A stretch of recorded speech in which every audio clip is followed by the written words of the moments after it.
서정함의 시사 줌인, 강원정보문화진흥원, 계란사랑, 플렉스 코리아, 남성 화장품 티에소에서 제작을 지원하고 있습니다. 서정함의 시사 줌인, 지금 시작합니다. 서정함의 시사 주민에서는 춘천시장 출마를 선언한 분들을 차례로 모시고 있습니다. 자, 오늘은 최근 춘천시장 후보 출마를 선언한 허소영 강원도 의원을 모셨습니다. 어떤 가치를 갖고 춘천시의 미래를 그리고 있는지 오늘 인터뷰에서 알아보도록 하겠습니다. 허소영 의원 자리해 주셨습니다. 안녕하세요. 네, 안녕하세요. 네, 저희가 사실은 조금 안면이 있죠. 월간 도의회를 통해서 뵙다가. 네, 그렇습니다. 이제는 이 스튜디오가 상당히 익숙합니다. 그렇죠. 확실히 좀 편하실 텐데 네네. 이제는 춘천시장 후보로서 뵙습니다. 네. 오늘 어떻게 불러드리면 좋을까요? 의원님이라고 하는 게 맞을까요? 아니면 현직은 후보? 의원인데요. 네. 제가 동시에 이제 춘천시장 출마 선언을 한 다음이기 때문에 네. 춘천시장 후보 정도로 얘기해 주셔도 될 것 같습니다. 좋습니다. 예. 자, 그러면 우리 허소영 후보와 함께 또 인터뷰를 나눠보도록 할 텐데, 자, 일단은 도의원 얘기를 빼놓을 수가 없습니다. 네. 초선 도의원으로 활발히 활동을 하셨습니다. 그런데 이제 춘천시장이 이제 또 도전을 하시는 거예요. 네. 그 이유가 좀 궁금합니다. 저는 춘천에서 나고 자라고 모든 과정을 이제 춘천에서 했는데요. 네. 지금 이제 춘천의 시간이 참 아주 절체절명의 시간이 있다. 그 골든타임에 있는데 이 시간을 놓치고 나면 춘천은 다른 지역의 어떤 성장이나 발전에 대한 그 속도에 비한다 그러면 2배, 3배 뒤로 갈 것이다. 그러니까 저한테는 춘천이 변화하고 새로워지기까지의 시간이 상당히 너무 촉박하고 네. 그것을 좀 제 시간으로 돌려내기 위한 어떤 절박감이 좀 있었고요. 네. 지난 한 20년, 30년간 보면 춘천이 아파트만 높아졌지 다양한 여러 산업 생태나 이런 것들은 거의 제자리 걸음이라고 볼 수 있거든요. 네. 춘천의 종합대를 비롯해서 대학이 몇 개인 줄 아세요? 아니요, 정확하게는 모릅니다. 대학이 5개나 있어요. 네. 이 28만 인구에 5개의 그 대학이 있고 네. 대학생 인구만 본다 그러면 한 네. 3만 명이 넘는 인구죠. 근데 그 많은 청춘들을 우리가 원래는 거리에서도 보고 다 그래야 되는데 네. 이 술렁해야 되는데 보이지 않는 거예요. 진짜 왜 그런 것 그럴까? 같네요. 네. 네. 여러 가지 측면을 본다 그러면 너무 침체돼 있고 이제 생동감이 없다라는 점이 있고요. 네. 제가 기자회견문에서도 말씀을 드렸던 것처럼 춘천에 그럼 시간이 몇 시냐? 저는 지금 한 몇십 년째 12시 5분 전을 가리키고 있다. 이 5분의 시간이 움직여 가야 우리는 새로운 시대를 맞이할 수 있는데 계속 거기에만 머물러 있는 그냥 거군요. 째깍 하고 있는 그런 분. 그래서 이 5분을 움직여서 새로운 날을 맞이해야 할 필요가 있고 그러려면 기존에 있는 여러 이제 관행이라든지 또 변화에 대해서 탄력적으로 대응할 수 있는 젊은 사람이 필요하지 않을까라는 그런 그 판단이 좀 있었고요. 네. 그동안 우리가 관료 출신이거나 오랫동안 정치 생활을 했었던 중년 남성들 중심의 정치 환경에 있었거든요. 그런 리더십의 결과가 사실은 오늘의 춘천이다. 라고 생각을 하는 거죠. 그래서 춘천의 변화에서 행정적인 의사결정은 정말 중요하고 저는 어떤 권력이 아니라 중요한 의사결정을 하는데 참여할 수 있는 그런 권한이 필요하다. 일을 할 수 있는. 네. 그래서 춘천의 골든타임을 좀 확보하고 이 5분의 분침을 좀 빨리 움직여 가서 갈 수 있는 그런 책무를 진 젊은 기획자. 실천가가 필요하다라는 입장에서 그 무거움을 좀 지겠다는 마음으로 나왔습니다. 네. 자, 그러면 시장이 되기 위해서 어떤 경험을 했고 우리가 허소영 후보를 어떤 걸 믿고 해야 되느냐라는 질문이 왔을 때 어떻게 대답하실 건가요? 지금까지 많은 후보들이 자기가 살아온 생애에서 이러이러한 과정을 해왔기 때문에 저를 믿어주십시오 할 거예요. 그렇죠. 저도 다르진 않은데요. 네. 제가 해왔던 거는 하나의 어떤 직장이 아니라 이제 여러 활동들을 해왔습니다. 시민사회 활동가, 그다음에 사회복지 실천가, 그리고 자원봉사 센터장, 또 그 사회복지를 연구하는 연구자, 그리고 학생들을 가르치는 교수 이런 역할들을 다 해오면서 다양한 국면에 있는 사람들을 만났고 그분들과 소통하는 것들을 잘 해왔다고 볼 수가 있습니다. 네. 어디가 힘들고 어디가 어려운지를 잘 파악하고 대안을 마련하는 일들을 해왔는데요. 요즘 정치인들이 거의 모든 정치인들이 20대들에게 대해서 막 그 애정 호소를 하잖아요. 그렇죠. 예, 야당, 여당 할 것 네. 없이. 네. 그런데 실제로 이 MZ세대들과 소통하는 방법은 잘 모르는 것 같습니다. 그래서 여전히 아버지 같은 마음으로 혹은 어머니의 보살핌으로 이 대화를 하는데요. 다 아시다시피 어머니 아버지하고도 대화가 잘 안 되고 있잖아요. 근데 어머니 아버지 같은 마음으로 한다? 저는 이거 자체가 꼰대의 또 다른 번영이다라고 생각을 해요. 제가 대학에서 오랫동안 청년들과 같이 호흡을 해왔고 그러면서 그 젊은 세대들이 갖고 있는 불안 또 뭐 두려움 또 도전에서의 어떤 여러 욕구들에 대해서 잘 파악하고 이해할 수 있다라고 생각을 해요. 그래서 공감력 이것이 제가 가지고 있는 가장 큰 자본이고 네. 이 시대의 리더에게 요구하는 제일 중요한 자질이 아닐까 생각을 하고요. 네. 그다음에 제가 아시다시피 이제 의정 활동을 해왔잖아요. 네네, 이 그렇죠. 4년간의 의정 활동이 그 바로 이제 도 광역 정부에서 이루어졌는데 네. 이 국책 사업이나 해서 광역 정부 역할이 상당히 중요합니다. 네. 그래서 춘천이 의지를 갖고 있는 사업을 강원도가 교량이 되어서 지원을 하게 되면 더욱 힘을 받을 수 있는데 제가 춘천시는 시민으로서 살아왔었고 또 중앙정부의 역할은 또 국회의원들이 하고 있고 이 광역이라고 하는 약간 잘 알려지지 않지만 중요한 역할을 경험함으로써 춘천시에서 어떤 역할들이 더 연결이 될 수 있을까를 좀 학습할 수 있는 그런 시기였다고 생각이 들고요. 거기서 또 상당히 많은 또 관계망들을 확보한 것이 하나의 또 강점이고 또 하나는 제가 갖고 있는 제 지위 마이너라고 하는 지위요. 네. 그러니까 제가 초선이고 여성이고 네. 특별히 정치적인 배경이나 어떤 계파에 속해 있지 않고 네. 그러면서도 제가 여러 도전들을 했습니다. 초선이지만 그 원내대표로 동료 의원들이 말하자면 지지해 주어서 네. 원내대표가 됐던 거죠. 네. 그러니까 여성이면서 초선인 사람이 원내대표가 된 건 이번이 처음이었었던 네, 이례적인 일이죠. 네, 네. 네. 그런 마이너이지만 또 그 도전적으로 중심을 향해서 갔었던 제 힘도 있을 거라고 생각을 하고요. 네. 또 뭐 여러 뭐 젊은 학자로서 실천가로서 그동안 해왔던 여러 그 경험들이 그 지금 막 급변하고 있는 이 사회의 생태들 또 4차 산업이라고 하는 큰 과제들을 이해하고 수행하는 데 도움이 되지 않을까 생각합니다. 네. 네. 유일한 여성 후보세요. 네. 좀 참 쉽지 않은 도전이었을 것 같기도 하고 네. 또 여성으로서 가지는 강점도 참 많지 않나요? 어떤가요? 네, 사실상 그 지금 역대 강원도의 네. 자치단체장, 기초광역자치단체장 모두 여성이 출마해서 선출된 적이 없었습니다. 그렇군요. 결정적으로 네. 여성이 경선 과정을 통과한 것 자체가 없었다고 볼 수가 있고요. 네, 쉽지 않군요. 네, 쉽지 않죠. 그 사실 시의원이나 도의원이나 국회의원처럼 여러 명 중에 한 명을 뽑는 데는 그래 여성들에게도 기회를 주지 뭐 30% 공천 이렇게 좀 너그러워지는데요. 네. 딱 한 자리를 가지고 다루어야 할 때는 일단 여성들이 좀 더 배제되고 있죠. 네. 그걸 여성들한테 맡길 수가 있어? 뭐 이런 식으로 하는데 실제로 제가 시장에서 주민들을 만나볼 때는 그래 여성들이 참 똘똘하지 그리고 사심이 없지 열심히 하지 성실하지 이런 얘기들도 많이 하세요. 네. 그 저는 한편으로 본다 그러면 저한테 되게 인상적인 그 사진이 하나가 있는데요. 2018년에 이 저희 당의 사례긴 한데 그 민주당의 도지사 후보와 시장 군수 후보들이 이제 함께 찍은 사진들이 있는데요. 네. 도지사를 중심으로 해서 18개 시군의 그 후보들이 같이 찍은 사진에 하얀 와이셔츠에 그 넥타이를 맨 그런 사진이었어요. 그리고 그중에 누구도 여성은 없었고 중년 남성이 전부 다였었거든요. 네. 근데 사실 이 사진이 되게 많이 회자가 됐어요. 네. 그게 곧 우리의 정치 현실이다. 여성들 혹은 더 젊은 사람들 다양한 어떤 그 경험을 갖고 있는 사람들이 아니라 그런 주류적이라고 생각하는 사람들한테 그야말로 그 정치적인 리더십 역할을 맡겨왔던 것. 그러니까 우리가 새로워지고 싶다고 하면서도 끊임없이 약간 계속, 관행적인 네. 그런 후보들을 내왔던 것이죠. 그런 측면에서 제가 이번에 도전하는 것은 당연히 수월치 않고 네. 이 도전이 만만해서 하는 것이 아니라 우리 민주당이 이렇게 저 같은 그 마이너한 후보가 해보고 싶습니다라는 꿈을 갖도록 하는 그런 열린 정당이라는 것을 좀 더 보여주고 싶었던 것도 있고 이 시대가 정말 필요로 하는 것이 변화라면 변화에 맞는 코드를 그 선택해주지 않으실까라는 좀 기대도 있었습니다. 그렇군요. 우리 변화를 꿈꾸고 있는 우리 허소영 춘천시장 후보와 인터뷰를 나눠보고 있는데 자 그렇다면 우리 춘천시의 산적한 현안들이 엄청 많잖아요. 그렇죠? 네네. 네, 후보가 꼽는 이 춘천시의 가장 중요한 현안들 어떤 것들을 좀 생각하고 계신지 궁금합니다.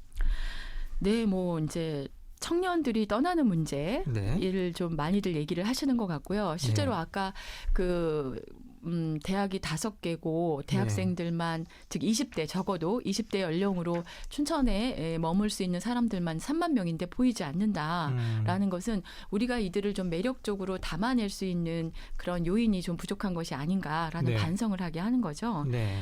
저는 근데 한편으로는 여기 있는 청년들이 여기서 성장했던 청년들이 뭐 다른 지역으로 떠나는 거 전 있을 수 있다고 생각을 해요. 왜냐하면 청년은 성장의 시기잖아요. 네. 그래서 학업을 위해서 혹은 자신의 일자리를 위해서 다양한 경험을 하는 차원에서 춘천을 떠날 수는 있다. 네.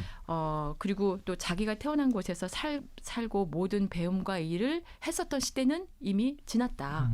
왜냐하면 지금 우리 그 아나운서님도 여기가 연고지가 아니시죠? 네, 그렇죠. 네, 네. 그렇죠. 이렇게 옮겨 다닐 수 사실 맞아요. 뭐 직장이 있는 곳에 가게 그렇죠. 되고 그냥 그렇게 직장이 되는 있는 곳을 가고 또 네. 내 학업에 맞는 것을 그렇죠. 배우기 위해서도 가는 거죠. 그렇죠. 그래서 떠나는 것이 문제가 아니라 들어오고 싶은 사람을 제대로 받아줄 수 있느냐. 아. 저는 이것이 충강건이라고 생각을 해요. 네네.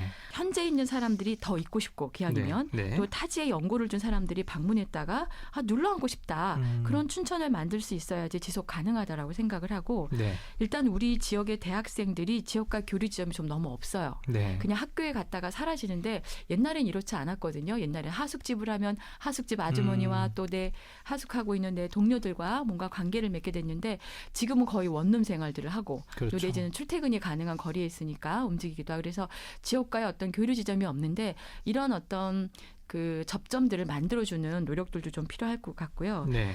또 여러 이유가 있겠지만 양질의 일자리와 주거 환경이 충족시키지 못한 그런 부분들도 있을 것입니다. 네. 제주도 같은 경우에는 더 큰 네일 센터라는 게 있는데요. 네. 이게 지역의 미래 산업을 이끌고 또 외부에 있는 사람들이 여기 그 제주도에 와서 머물면서 일거리라든지 삶의 거리들을 찾을 수 있는 그런 그 인큐베이팅 역할을 하는 곳이에요. 그래서 네네. 이런 것들을 좀 더 만들 필요도 있겠다. 그리고 IT 유복민들, 그러니까 요즘 왜 노트북 하나만 있으면 모든 일을 처리하는 세대들이 많이 늘어났잖아요. 네. 이런 친구들이 지역에 눌러 앉아서 뭐 지역의 어떤 그 로컬 크리에이터 역할들, 즉 뭐 지역의 창의적인 소상공인으로 그 거듭날 수 있는 그런 그 지원 센터도 구상을 하고 있고요. 네. 또 이 로컬 크리에이터를 많이 양성하는 게 중요한 게 뭐냐면요. 지역의 문제 해결을 하면서 일자리를 얻는다라는 측면에서 그 기본소득하고 다르게 참여소득, 내가 참여적인 일을 하면서 소득을 확보하는 그런 개념에도 부합을 하고 그다음에 그 춘천을 떠났다가 네.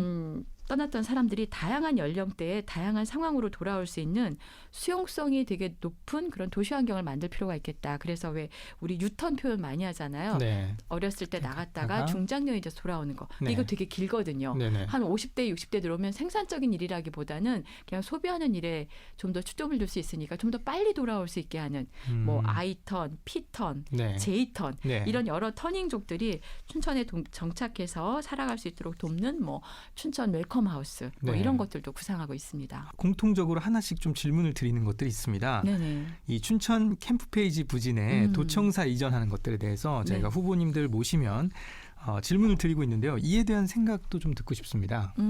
도청 청사의 신축은 저도 여러 차례 언론을 통해서 네. 신축의 필요성을 강조했고 사실 이 CBS 이 자리에서도 그 토론을 한 바가 있습니다. 네네. 현재 법적으로 춘천을 벗어난 곳에 이전할 수 없습니다. 네. 법이요. 네. 그럼에도 불구하고 그걸 알고 있으면서도 많은 지자체의 장이라든지 또 뭐 의원들이 이를 정쟁으로 악용을 하고 있는 거죠. 네. 그래서 정쟁에 이용하는 정치인들에게는 흥미거리일 수 있겠지만 춘천 시민들 입장에서는 애꿎게 소모적인 논란에 휘말리게 되는 거죠. 그런 측면에서 상당히 좀 안타까운 상황이고요. 네. 청사는 춘천 시내에 신축하는 것이 당연히 맞고 다만 어디에 세울지 춘천에 어디에 세우는 것이 좋을지에 대해서는 좀 더 그 성숙된 논의가 필요하지 않을까라고 생각을 해요. 도청 위치가 놓이기에 필요한 그 지표들이 있을 거예요. 뭐 예를 들자 그러면 네. 이전에 따른 비용들, 네. 뭐 땅을 그 수용을 해야 되는데 그 비용을 너무 많이 부담을 해야 된다거나 또 뭐 여러 가지 그래서 이제 가능하다면 이제 공유지 쪽을 많이 먼저 찾겠죠. 그리고 다른 시군과의 접근성. 그다음에 교통이나 주차 공간들 그리고 주변 인프라와 여러 조건들을 살펴서 신축 부지가 좀 논의되어야 될 필요가 있겠다. 거기에다가 춘천 관내에 지어질 거기 때문에 춘천의 장기적인 발전 계획하고도 부합이 돼야 되겠죠. 네. 만약에 우리가 수기를 했어요. 여러 토의도 거치고 이러면서 캠페이지 부지가 가장 높은 점수와 지지도와 호응을 받았다라고 하면 뭐 다들 당연히 수긍을 이제 할 것인데요. 그러는 사이에 물론 당연하게 갈등도 생기겠죠. 뭐 우리 부지로 해줬으면 좋겠어. 어디가 좋겠어. 그런데 그 필요한 갈등을 피하면 더 큰 갈등이 초래된다라고 저는 생각을 해요. 네. 그래서 시간이 조금 더 있기 때문에 우리가 놓친 것은 없는지 더 고려해야 될 부분은 없는지 좀 더 살펴야 되진 않을까라는 생각은 합니다. 사실 이 질문을 허소영 의원께 좀 하고 싶었습니다. 허소영 의원 하면 이 복지 이쪽에는 또 전문가신데 네네. 춘천시의 복지 행정은 좀 어떻게 진단을 하고 계시는지 그 부분도 좀 궁금하거든요. 복지는 사실은 양적으로는 네. 되게 다양해졌습니다. 네. 뭐 옛날 같은 경우에는 복지하면 기초생활 수급자들, 정말 저소득인 그런 분들의 생계를 유지시켜주는 것에 복지가 전분이었는데요. 이제는 모든 것에 복지를 붙입니다. 뭐 에너지 복지, 네. 주거 복지, 그러네요, 진짜. 교통 복지. 네. 그래서 복지가 아닌 분야는 없어요. 우리 삶의 질하고 연결이 되어 있기 때문에. 네. 다만 그 사업량만 중요한 것이 아니라 그 질도 되게 중요한데요. 네. 우리 생애가 30대를 살다가 어느 날 70대가 되는 것이 아니라 내내 매해마다 그 필요한 요구들이 있는 거거든요. 네, 그렇죠. 그래서 단순히 생계 지원만으로 살 수 있는 것도 아니고 또 건강할 때에만 있는 것도 아니기 때문에 생애 맞춤형 그리고 또 다차원적인 복지 시스템이 필요하다. 저는 춘천의 이미지가 쉼과 회복이 있는 도시다. 많은 사람들이 그렇게 춘천이란 공간을 활용을 했었고요. 네. 그래서 고단한 몸을 쉬고 재충전해서 재활력을 해서 리셋하는 그런 곳이 되는데 이렇게 되기 위해서는 사각지대가 없이 끊김이 없는 일상의 복지가 중요할 것이다.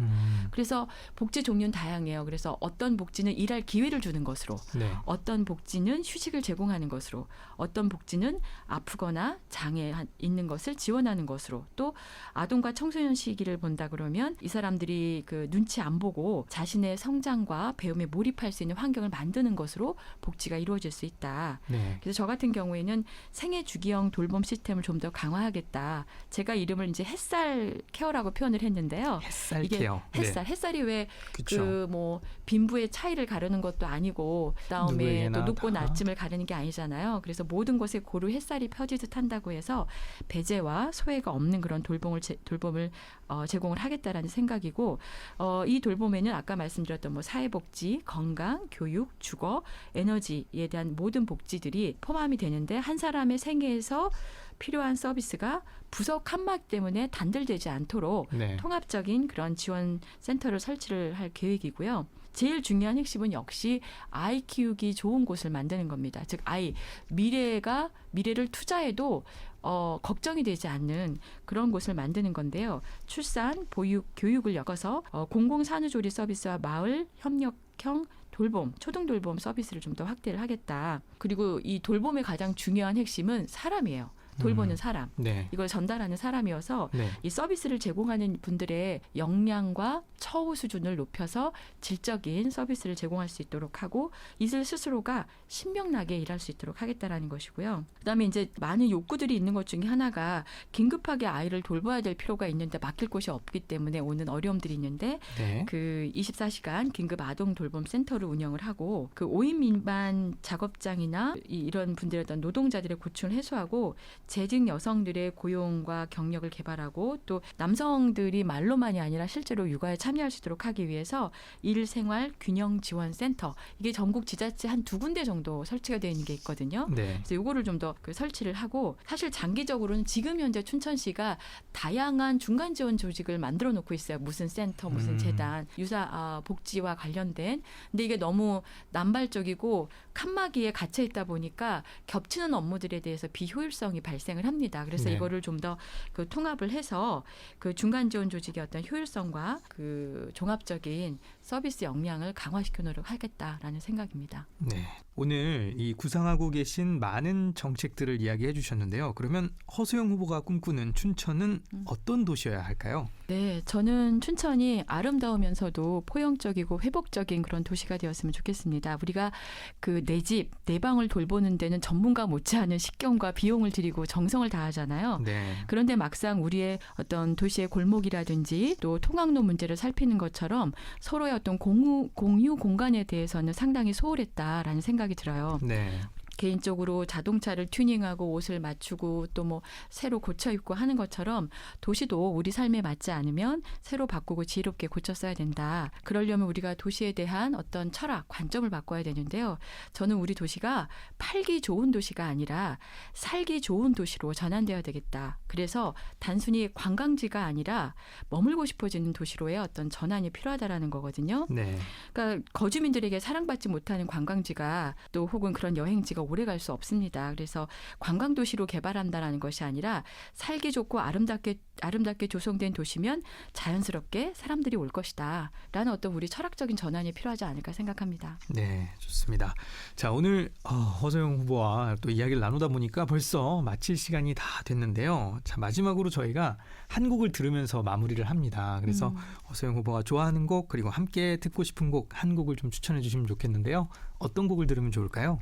네, 저 김민기의 작은 연못을 같이 듣고 싶습니다. 김민기의 작은 연못. 네네. 이 곡을 선곡하신 이유가 있을까요? 가사에 보면 이제 사이좋게 잘 살던 붕어 2마리가 어느 날 서로 싸웠고 그리고 네. 결국 한 마리가 물 위에 떠올랐다. 그런데 그 한 마리만 죽은 것으로 끝난 게 아니라 죽은 붕어가 썩어서 결과적으로는 남은 살아있는 붕어마저도 죽게 되고 연못은 그냥 그야말로 죽음의 연못이 되었다라는 거잖아요. 네. 상당히 슬픈 노래예요. 근데 네. 우리 공동체는 이 함께 살자, 같이 살자를 통해서만 지속 가능할 것 같습니다. 그래서 욕망 때문에 싸웠고 어느 한 마리가 이겼지만 결국 나머지 한 마리도 행복하지 못한 것처럼 우리가 서로의 공간을 아름답게 또 서로 포용적으로 만들어가는 것, 그것이 어떤 의미가 있을까를 좀 많이 생각하게 해준 노래인 것 같습니다. 네, 그러면 저는 우리 김민기의 작은 연못 함께 들으시면서 저는 최근 춘천시장 후보 출마를 선언한 허소영 후보와 우리 이야기 나눠봤습니다. 오늘 말씀 감사합니다. 고맙습니다. 네, 고맙습니다.